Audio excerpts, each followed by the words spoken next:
I can take this one. People are asking, why don't I do like an IBC policy for my kid? Or they hear us talking about using this in lieu of the 529 plan, which I'm not a big fan of for their college savings or education. The big thing here is, yeah, it's cheaper to buy insurance per your on the kid.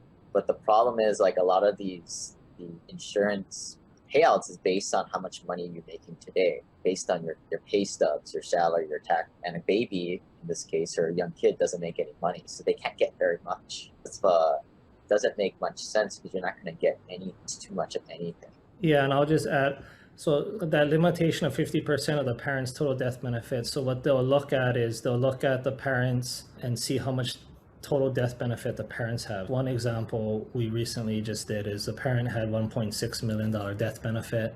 So the child's policy could be no more than an $800,000 death benefit. Their cost of insurance is very low. What that results in is a very small amount that you could contribute. So that resulted in $7,000 a year max that this person could put into that policy for the child in order for it to have the maximum cash value growth, and that was only over 5 years. If they're doing it over 7 years, it would have dropped, like they could only contribute $400 to $500 a year. Not really much in the sense of cash value and utilization of a cash value, but it does have the benefit that it's a policy on the child. My personal recommendation would be maximize policy on yourself. You're able to maximize your dollar and have it grow throughout your life, and then also when you pass a death benefit, then can transfer a generation earlier and having it on. Your child can still access and use it and have access to the cash value and benefit from it that way, even though they're not the ones being insured. So. And yeah, another con would be the kid has access to cash value, where you got to be careful with that, of course. And then another thing, it's very similar to people talk about, oh, I'm going to pay my kids a salary or put them on my taxes. And this is a big video or like podcast episode that people like use as clickbait just to sell views and listeners,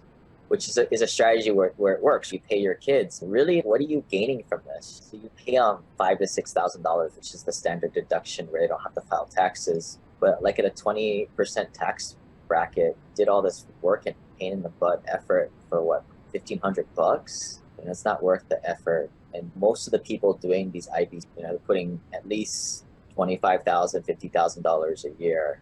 A kid probably maxes out at, would you say, $4,000 or $5,000 a year? Just not worth it.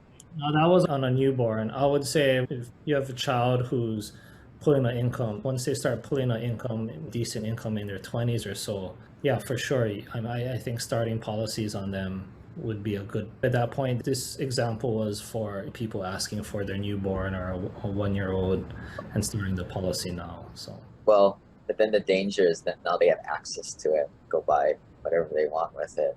Some parents would be the owner until they're 18 at least. Got it. Like when I thought about this, that's the point of it, is to be, instead of a 529, it's a way to fund the kid's college. So if you're putting in $7,000 from when they're 0 to 7, but you've put in $49,000, what does that look like when they're 18? Because that may well be more than enough to still fund their college education or whatever they choose to do at that point. Yeah, my recommendation would be, the time period would be the same if you did a policy on yourself or a working. You'd be able to put more, that same amount, or have it be more cost efficient policy, and then access your cash value to do the same, even though it's not in their name. But I don't know if that made sense. Yeah, it's not like you're saving much, and just the time savings. Time is more valuable than money, as I see it. So just get it in your own name, and it's easier to access to, I feel like. Yeah. But it's kind of, your retirement funds don't need to be in a sole 401k, self-directed IRA. It doesn't need to be in a retirement account. It can be in your savings account. We can still call it retirement account. Same thing here. Like your kids' college savings doesn't need to be in their infinite banking. It can be in yours. It could be in a Altoids tin in the backyard too.